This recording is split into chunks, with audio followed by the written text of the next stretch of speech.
마태복음 1장 말씀을 같이 한 절씩 교독하도록 하겠습니다. 아브라함과 다윗의 자손 예수 그리스도의 계보라.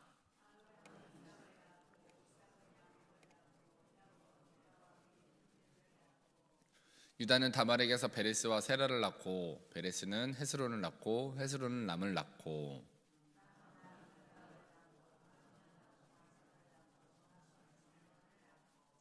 살몬은 라합에게서 보아스를 낳고, 보아스는 롯에게서 오벳을 낳고, 오벳은 이새를 낳고,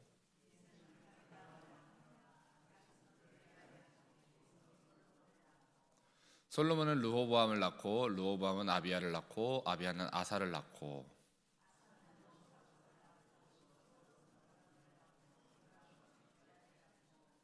우시야는 요담을 낳고, 요담은 아하스를 낳고, 아하스는 히스기야를 낳고,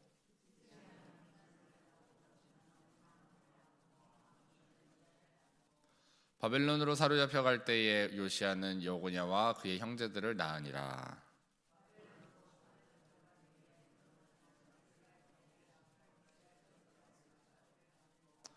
스룹바벨은 아비옷을 낳고, 아비옷은 엘리야김을 낳고, 엘리야김은 아소르를 낳고,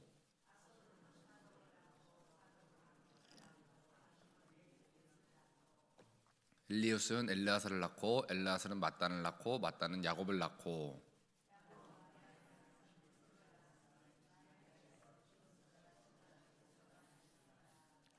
그런즉 모든 대수가 아브라함부터 다윗까지 14대요, 다윗부터 바벨론으로 사로잡혀갈 때까지 14대요, 바벨론으로 사로잡혀간 후부터 그리스도까지 14대더라.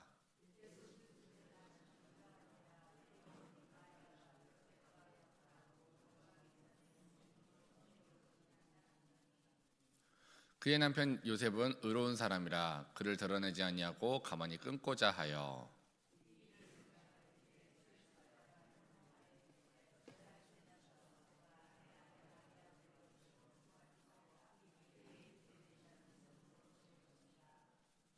아들을 낳으리니 이름을 예수라 하라. 이는 그가 자기 백성을 그들의 죄에서 구원할 자이심이라 하니라.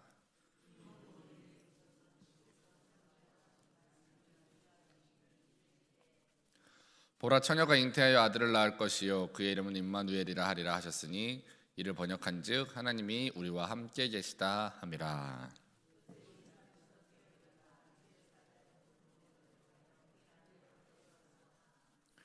다 같이 읽겠습니다. 아들을 낳으리니 동침하지 아니하더니 아음의 이름을 예수라 하니라. 아멘.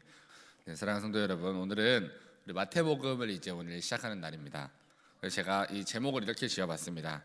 족보로 시작하는 복음, 하나님은 우리의 이야기를 구원으로 엮으신다 라고 하는 주제로 함께 은혜를 받기 원합니다. 사랑하는 성도 여러분, 오늘 마태복음 1장은 1절에서 17절까지는 예수님이 태어나신 그 과정에 있는 그 족보를 이야기하고 있고요, 그리고 18절에서 25절까지는 예수님의 탄생과 요셉의 순종으로 이야기하고 있습니다. 그래서 오늘 이 본문의 흐름을 따라가면서 우리가 놓치기 쉬운 그런 복음의 핵심적인 내용들을 함께 배워보는 시간 되기를 원합니다. 사랑하는 성도 여러분, 오늘 마태복음은 놀랍게도 기적이나 어떠한 핵심적인 메시지 같은 걸로 시작하지 않고요, 족보로 시작이 됩니다. 우리 족보를 읽으면 마음이 먼저 이렇게 반응합니다. 아, 이 부분은 그냥 건너뛸까? 뭔 얘기를 하는 거지? 그런데 하나님은 복음의 첫 장을 의도적으로 이런 목록을 가지고, 족보라고 하는 목록을 가지고 열어가십니다. 왜일까요? 복음은요, 갑자기 하늘에서 뚝 떨어진 어떤 신비한 이야기가 아니라 사람들의 실제 삶과 사람들의 역사 속에서 자라온 구원의 이야기라고 하는 것을 의미하고 있는 겁니다.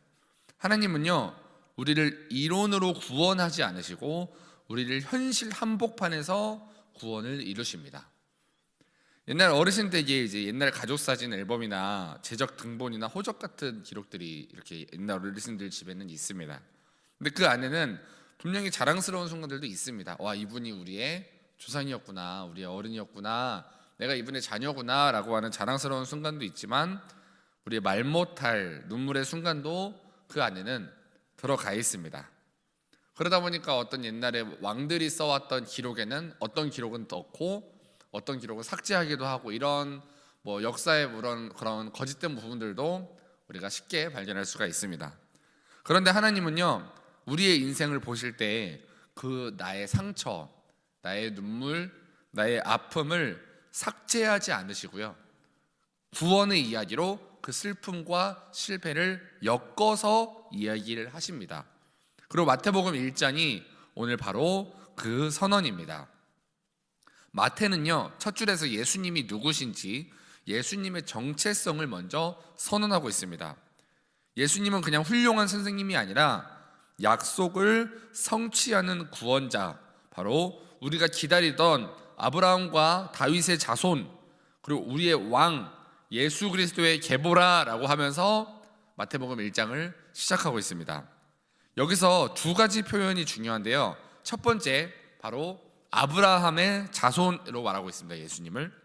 이 아브라함의 자손은요, 하나님이 아브라함을 통해서 복을 주겠다라고 약속하셨던 그 복을 약속하신 언약의 흐름입니다.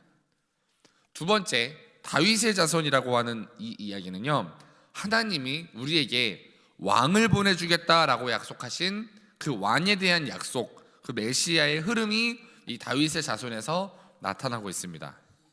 쉽게 말하면 예수님은 우연히 등장하신 분이 아니라 하나님이 아주 옛날부터, 오래전부터 준비하고 계셨고 약속하셨고, 그 약속을 이루신 구원의 중심이라는 사실을 믿으시기 바랍니다. 여러분, 오늘 족보가 말하고 있는 세 가지 복음을 제가 복음을 세 가지로 나눠서 이야기하려고 하는데요, 첫 번째, 바로 하나님은 약속을 잊지 않으십니다.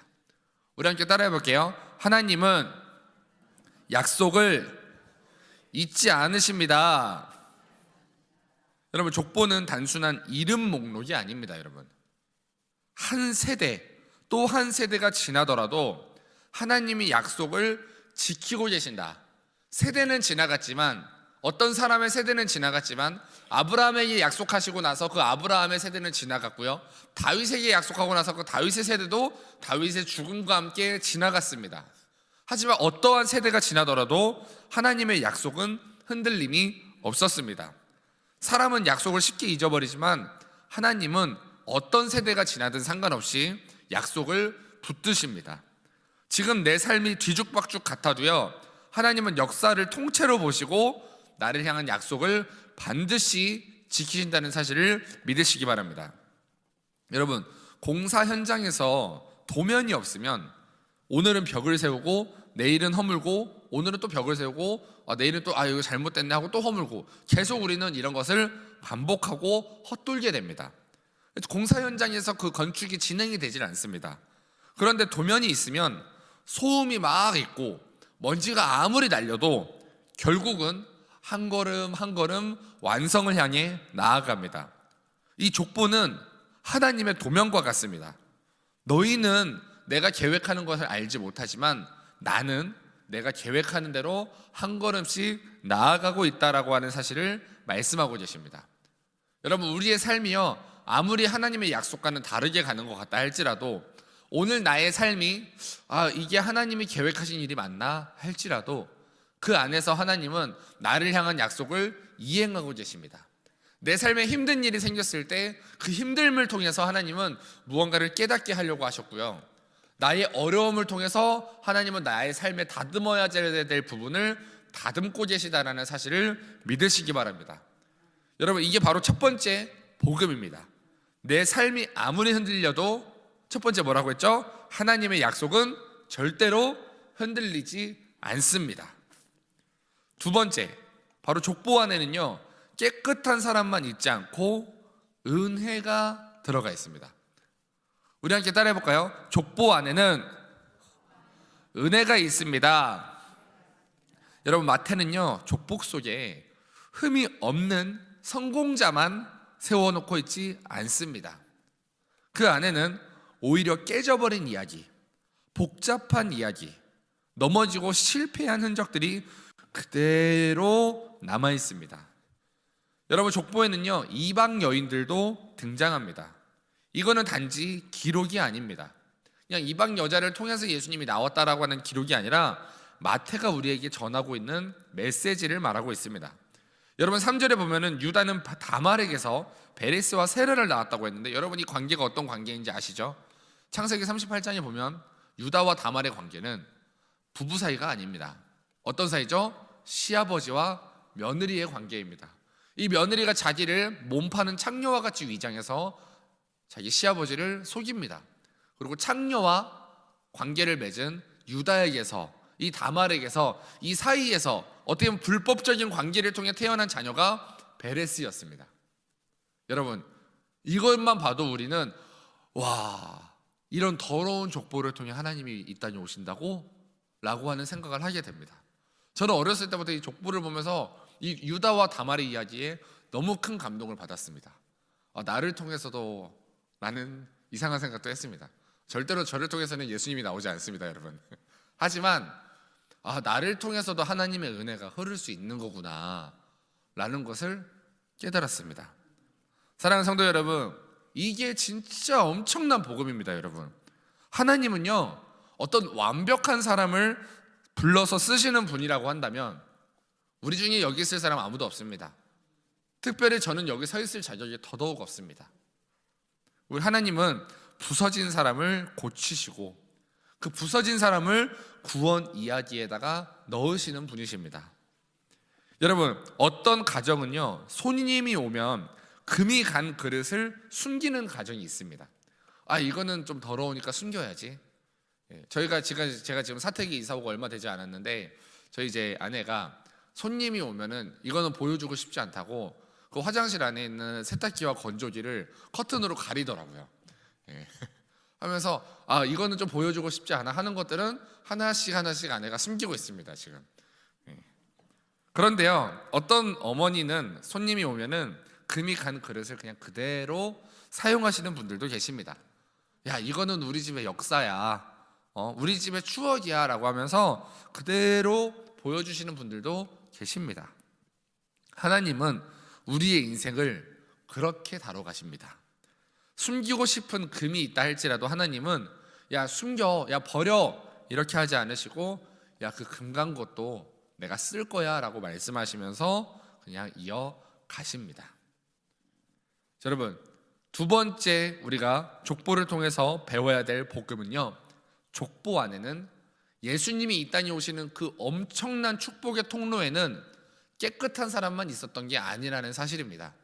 우리가 아무리 더러워도, 우리가 죄악 가운데 빠져있다 할지라도 내가 하나님께 돌이키기만 하면 하나님은 나를 통해 그 축복을 잉태하시게 하시고 그 축복을 출산하게 하신다는 사실을 믿으시기 바랍니다. 그리고 우리가 족보를 통해 배울 수 있는 세 번째 복음입니다. 여러분 그래도 이어지는 이름들을 보면 하나님은 끊기지 않게 하신다는 사실입니다. 여러분 족보를 읽다 보면은요 인간적으로는 끊겨져야 하는 구간들이 많이 있습니다. 죄로 끊길만 하고 실수로 끊길만 하고 실패로 멈출 만한 지점들이 많이 있습니다. 우리가 죄를 지으면 이제 나의 축복의 대는 끝났다 라고 생각하는 분들이 많이 있습니다. 여러분 옛날에 제가 어떤 부흥회를 갔는데요 거기서 그런 얘기를 하시더라고요.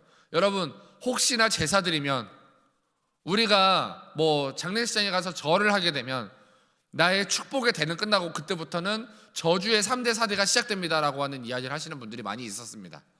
여러분 하나님은요 그 한 번 때문에 우리를 향한 축복을 거두실 만한 좀생이가 아닙니다. 여러분 우리가 물론 잘못할 수 있습니다. 잘못을 그냥 하나님 사람이 잘못할 수도 있죠 라고 말하면 그때는 맞아야 됩니다. 그거는.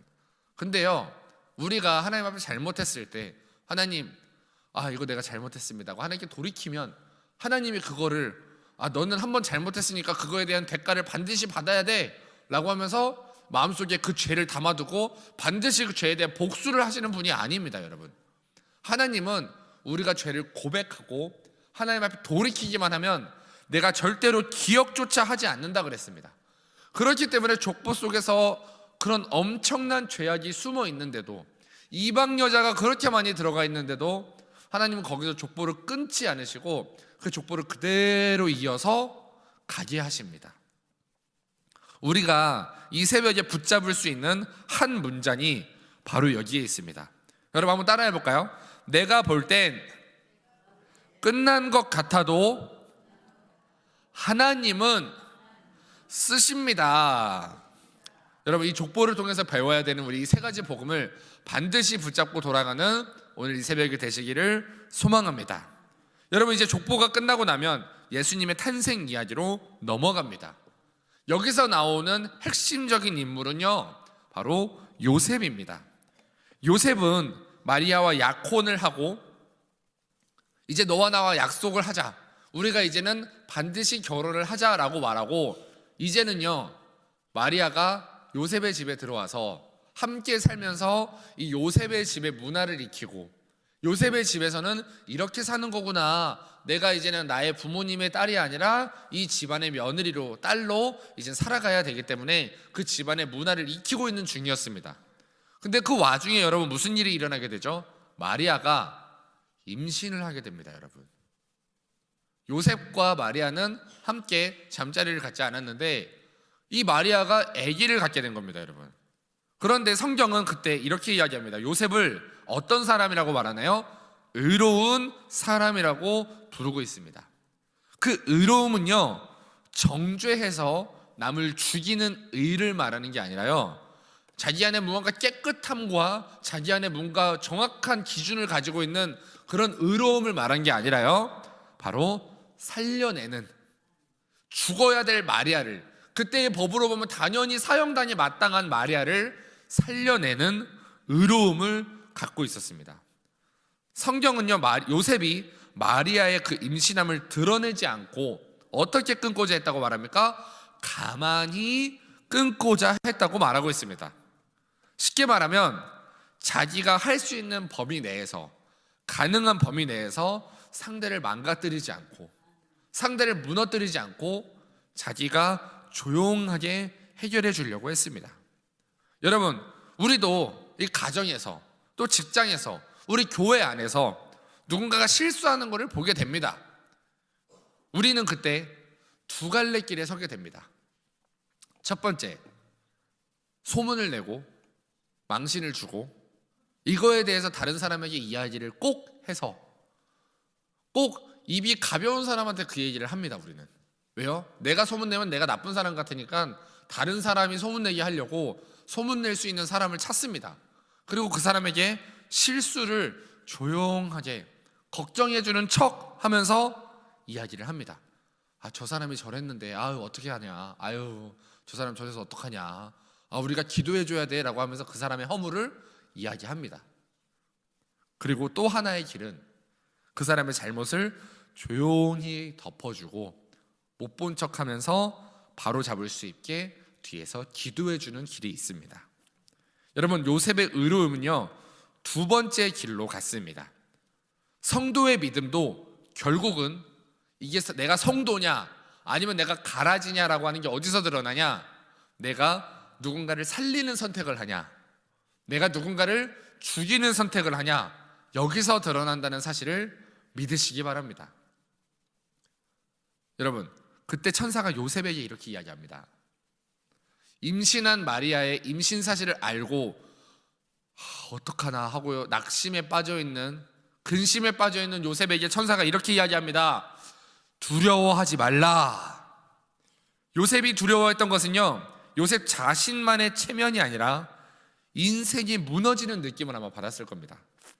그런데 하나님은 요셉에게 모든 설명을 먼저 해주기보다 먼저 길을 열어주시는데요, 어떻게 열어주시냐면, 이 일은 성령으로 된 거다.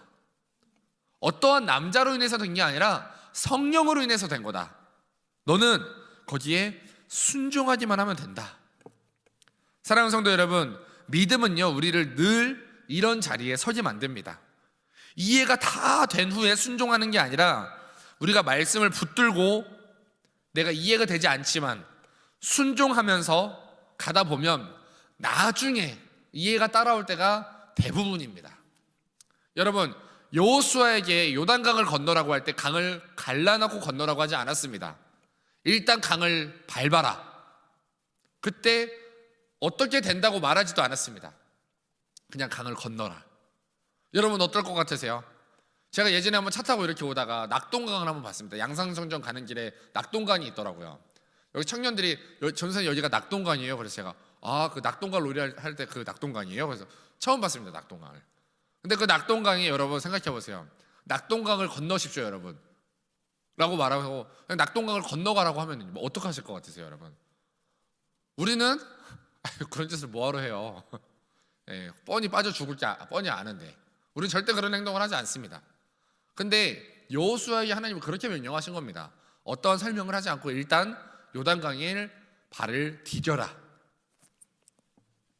여러분, 우리가 순종하면, 이해가 되지 않아도 순종하면 이해는 나중 역할입니다.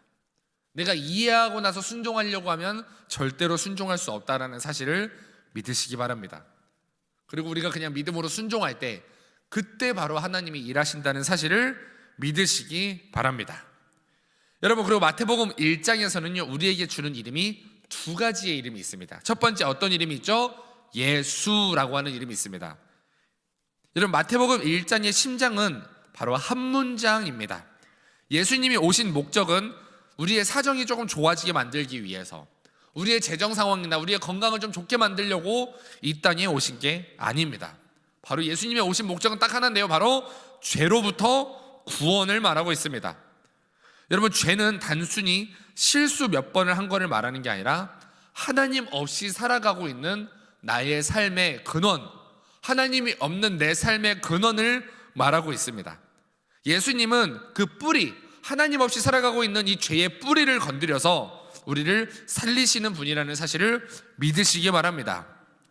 여러분, 오늘 이 새벽에 여러분 이렇게 기도했으면 좋겠습니다. 하나님, 내 삶의 뿌리부터 그냥 나의 단순한 거짓말 용서해 주세요. 내가 욕했던 거 용서해 주세요. 내가 남을 미워했던 거 용서해 주세요. 그 정도의 수준을 넘어서 나의 삶의 뿌리, 하나님, 내가 하나님 없이 살았기 때문에, 내가 하나님을 기억하지 않았기 때문에 내가 이런 죄를 졌습니다. 하나님을 기억하지 못했던 내 삶의 죄의 뿌리를 하나님께 돌이키기 원합니다. 이제는 하나님으로 사는 사람 되기 원합니다라고 하는 이 기도를 여러분 하나님께 올려드렸으면 좋겠습니다. 두 번째, 바로 임마누엘이라고 하는 이름을 주고 계십니다. 이 임마누엘이 무슨 뜻입니까? 하나님이 우리와 함께 하신다. 여러분, 마태는 예수님의 탄생을 설명하면서 임마누엘이라고 하는 이름을 들려주고 있습니다. 여러분, 이 새벽에 우리에게 이 이름이 너무나도 큰 위로가 됩니다. 신앙은 문제가 사라져서 평안한 게 아닙니다. 믿음의 삶을 사는 사람은 무언가 재정이 풍족해져서 평안한 게 아닙니다. 나의 병이 고쳐져서, 내 삶이 나아져서, 나의 자녀가 잘 돼서 평안한 게 아닙니다. 우리는 왜 평안합니까? 하나님이 우리와 함께 하시기 때문에 평안해야 된다는 사실을 믿으시기 바랍니다. 사랑하는 성도 여러분, 오늘 하루의 싸움, 우리가 살아가는 오늘 하루의 싸움도 마찬가지입니다. 우리는 상황이 좋아져서 버티는 게 아니라 주님이 나와 함께 하신다라고 하는 이 확신이 우리를 서게 만들어줍니다. 여러분, 그리고 마태복음 1장은 마지막에 요셉의 행동으로 마무리가 됩니다.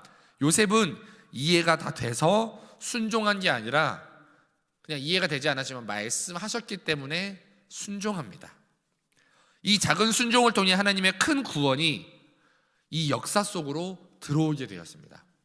요셉이 그때 만약 순종하지 못했다면 물론 하나님은 다른 사람을 통해서 다시 한번 메시아를 보내주셨을 겁니다. 하지만 요셉은 자기가 순종했기 때문에 자기의 사랑하는 아내를 통해서 하나님이 인류를 구원할 그 약속이 이 땅에 오셨습니다. 여러분, 오늘 이 새벽에 우리가 해야 될 적용을 우리가 마지막으로 세 가지로 함께 정리해 보기를 원합니다. 첫 번째, 여러분들의 인생의 족보를 하나님께 맡기시기 바랍니다. 여러분들의 삶의 역사를 하나님께 맡기시기 바랍니다. 여러분, 숨기고 싶은 나의 과거도요, 남들 어느 누구에게도 말할 수 없는 나의 어려움, 나의 죄, 나의 약점도요, 하나님께는 우리가 고백해야 됩니다. 그리고 그 고백을 통해 하나님은 실수를 구원으로, 실수를 간증으로 엮어가십니다. 저는 누군가의 간증을 들을 때 제가 하나님을 믿었더니 이렇게 성공했습니다, 내가 이렇게 잘 됐습니다 라고 하는 간증하는 사람을 보면 일단 그냥 믿고 거릅니다. 저 사람의 간증은 거짓말이구나 하고 그냥 걸러버립니다. 저는 그 간증의 모든 것이 시작과 끝이 나는 이런 사람입니다, 나는 이런 죄에 빠져서 나는 이런 실패를 경험한 사람입니다, 거기서 끝나도 됩니다. 제가 이렇게 고백했더니 하나님이 이렇게 해주셨습니다, 이런 얘기 나오면 또 그것도 저는 거릅니다. 그건 그 사람 얘기고요, 저한테 해당되지 않을 가능성이 99.9%입니다. 여러분 간증 보면 그러잖아요. 많은 사람들이 성공한 이야기. 근데 그렇게 하고서도 하나님의 은혜입니다, 이건 내 노력이 아니라 하나님의 은혜입니다 하고 고백할 때 그때 하나님이 일하시는 거지, 내가 하나님 기도했더니 이렇게 됐습니다 라고 하는 그 말 여러분 그대로 믿으시면 안 됩니다. 기도하는 거는요, 하나님 내가 한 게 아닙니다, 내가 정말 죽도록 열심히 했지만, 내가 정말 최선을 다했지만, 내가 이걸 만들기 위해 내가 이렇게 열심히 했지만 하나님의 은혜로 된 겁니다, 제가 한 거 아닙니다. 이 고백을 하는 겁니다. 여러분 기도를 통해서 우리는 기도했더니 하나님이 나의 재정을 풍족하게 채워주셨다라고 하는 간증은 저는 사실 보통 그냥 믿고 거릅니다. 두 번째, 우리가 기억해야 될 마태복음에서 배워야 될 복음입니다. 여러분 우리는요, 위기 속에서 누군가를 정죄하는 게 아니라, 누군가를 죽이는 선택을 하는 게 아니라 바로 어떤 선택을 해야 됩니까? 살리는 의로움을 선택해야 합니다. 우리의 말과 우리의 태도와 우리의 작은 행동 하나가 누군가의 인생을 살릴 수도 있고요, 무너뜨릴 수도 있습니다. 여러분 우리의 이 작은 행동 하나로 누군가를 살릴 수도 있고 무너뜨릴 수도 있는데요, 반드시 살리는 사람은 살아나고요, 내가 누군가를 무너뜨리는 선택을 했다면 그 무너짐은 나에게 반드시 돌아온다는 사실을 기억하셔야 됩니다. 마지막 세 번째입니다. 오늘 한 가지를 우리가 작은 순종으로, 요셉과 같은 순종으로 작은 한 가지부터 우리가 순종하며 나아가는 우리 사랑하는 성도 여러분이 되기를 소망합니다.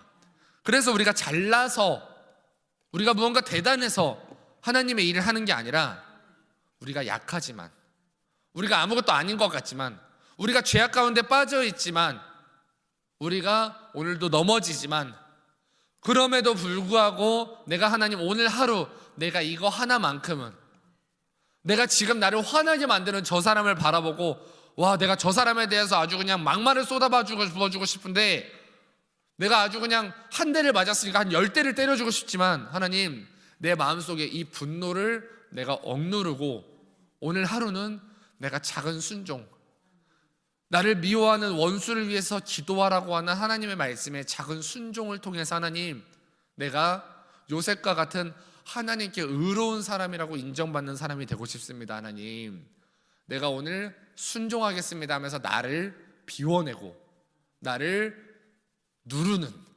나의 욕심을 누르고 나의 교만을 누르는, 그래서 오늘 하루가 하나님이 보셨을 때 의로운 사람이다라고 하실 만한 그런 삶을 살아내는 여러분들이 되시기를 소망합니다. 우리 기도하겠습니다.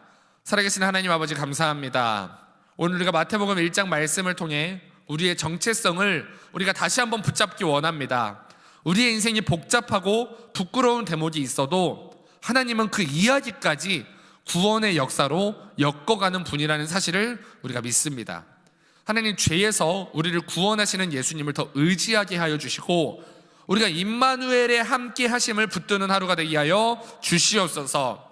오늘도 우리가 요셉처럼 말씀대로 작은 순종을 선택하게 하시고 우리 가정과 우리의 일터와 우리의 교회에서 누군가를 살리는 의로움을 실천하는 사랑하는 성도들이 되게 하여 주시옵소서. 하나님께 귀한 예물을 올려드립니다. 하나님 예물을 받으시고 하나님의 나라를 위해서 값지게 쓰여지는 예물 되게 하시고 오늘 사랑하는 성도들이 정말 하나님의 나라를 위해서 하루를 살아가는 우리 사랑하는 성도들 될 수 있도록 축복하여 주시옵소서.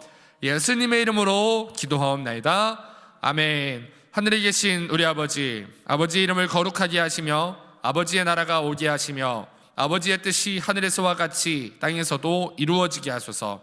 오늘 우리에게 일용할 양식을 주시고 우리가 우리에게 잘못한 사람을 용서하여 준 것 같이 우리 죄를 용서하여 주시고 우리를 시험에 빠지지 않게 하시고 악에서 구하소서. 나라와 권능과 영광이 영원히 아버지의 것입니다. 아멘.